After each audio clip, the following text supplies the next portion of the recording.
Now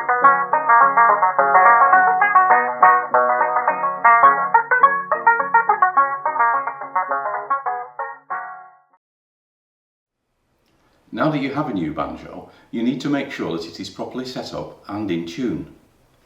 Easy, you say? I have an electronic tuner.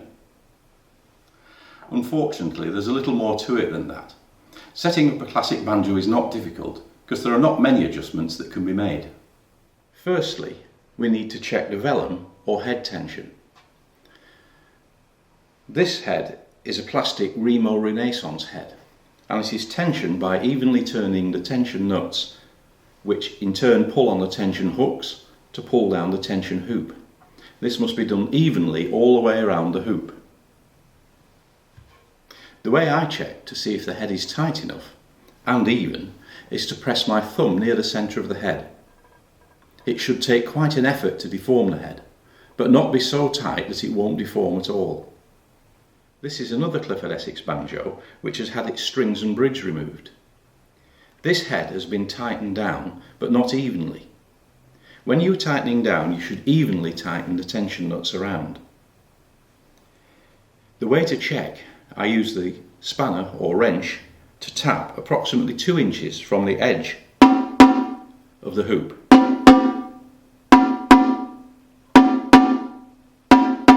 They sound the same. They sound the same.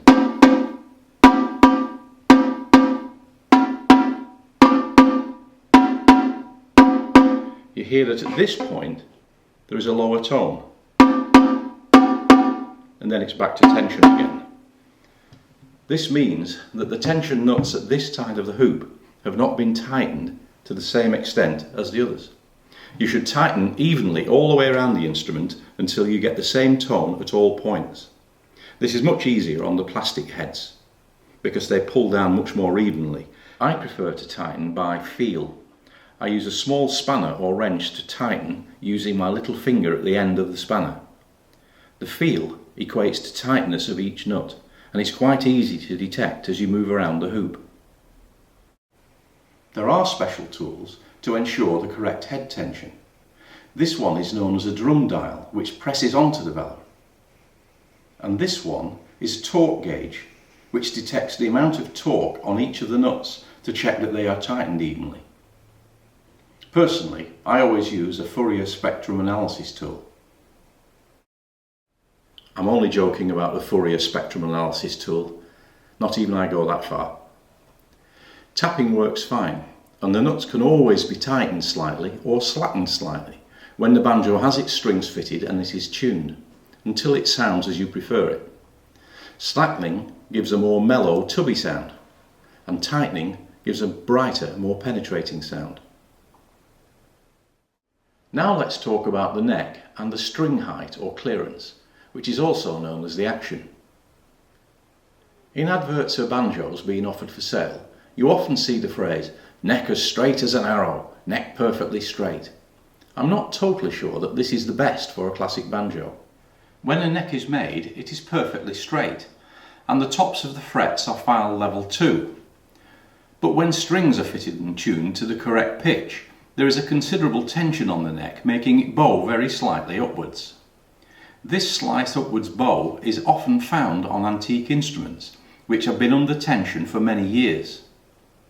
I prefer to see this slight bow, as it helps prevent buzzes caused by the vibrating strings on the lower frets.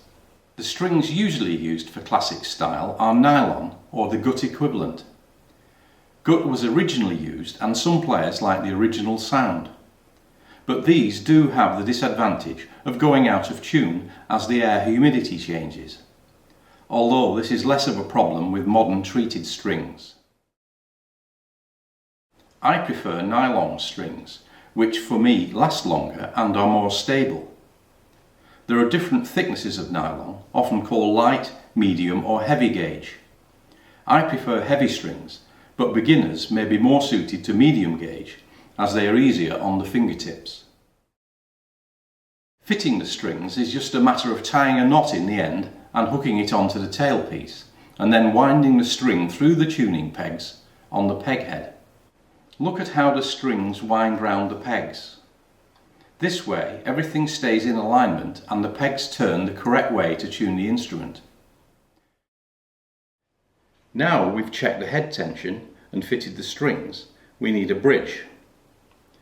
The bridge transmits vibrations from the strings to the vellum, which in turn vibrates and amplifies the sound. I prefer a two-legged Morley-style maple bridge on my banjos. It imparts a nice snappy sound and the notes sustain well, but ebony cap bridges used on the same banjos make for a much more mellow sound. Bridges of different heights are available. I use a 5/8 of an inch one and adjust to the height I need by sanding the feet, but more of this later. Experimentation with different bridges is the only way to find the sound that you like. But beware, you will never be 100% happy and always be seeking that holy grail banjo sound. With the bridge fitted, we need to find the position that it should stand on the head. Take a long steel ruler or tape measure and measure the distance from the fingerboard side of the nut to the top of the 12th fret. This will be in the region of 13 inches. It may be more or it may be slightly less. It just depends on the particular banjo design. Measure the same distance along the string from the top of the 12th fret down to the tailpiece. This is the place where the bridge should go. Check this measurement on the 4th and the 1st string and place the bridge in that position. Now we have the strings fitted and a bridge in approximately the correct position. The next thing we must do is check the string height or the action. The first thing we need to do is approximately tune the banjo using either an electronic tuner, a piano, or even going on the web where there are many tuners that give a tone to tune to.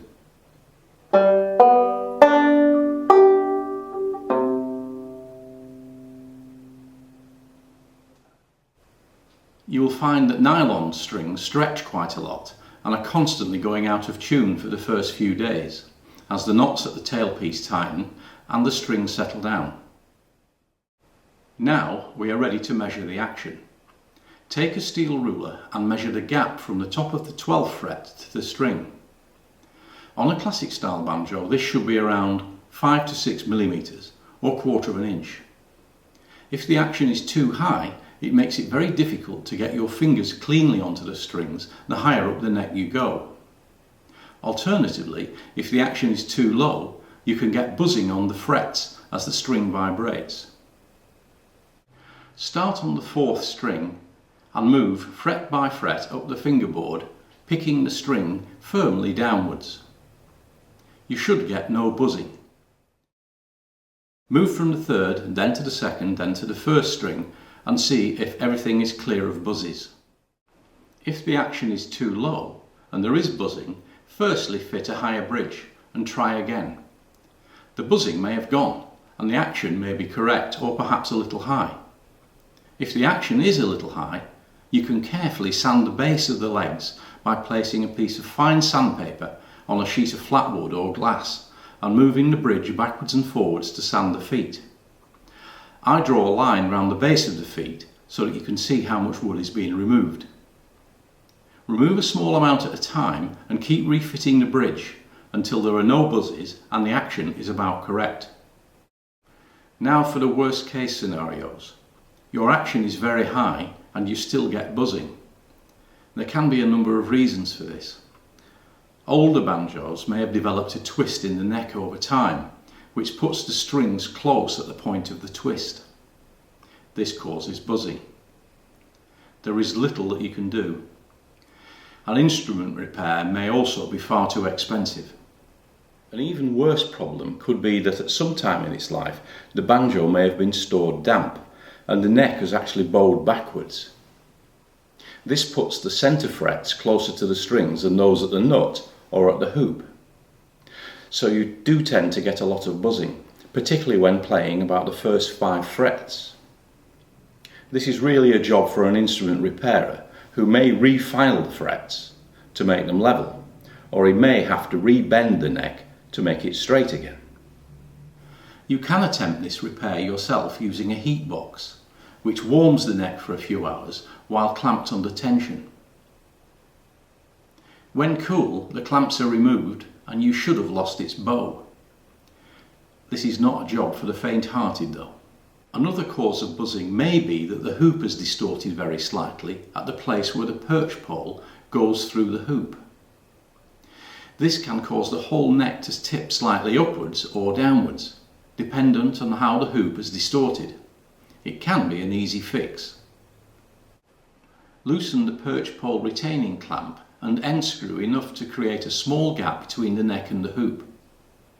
Place a small cardboard, plastic or wood veneer shim at the heel if the neck needs to tip upwards to increase the action, or at the fingerboard side to tip the neck slightly downwards to decrease the action.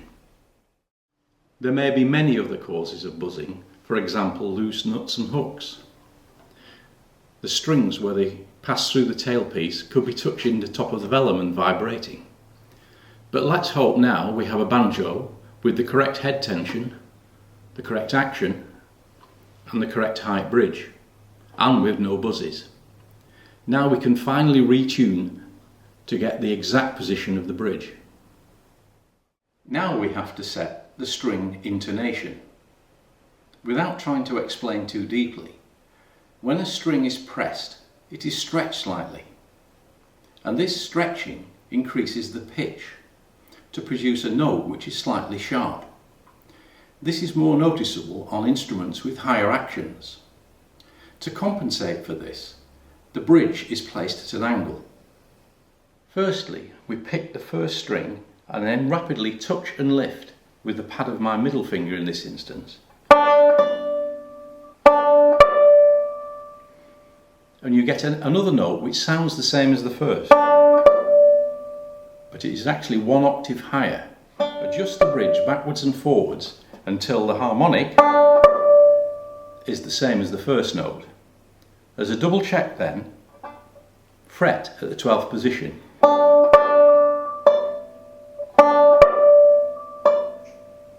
All three notes should be identical. Now move to the 4th string and do the same. Adjust the bridge backwards and forwards by the same technique until you get all notes, all three notes, the same. Now your bridge will be in exactly the correct position, but will be at an angle. Now you've found the correct position for the bridge, for the correct string intonation, it's quite a good idea to put a thin pencil mark at each side of the bridge feet. Another tip, which helps to prevent the bridge from sliding on the vellum if you are playing hard, is to take a small block of violin bow resin and scrape a very small amount of dust from it.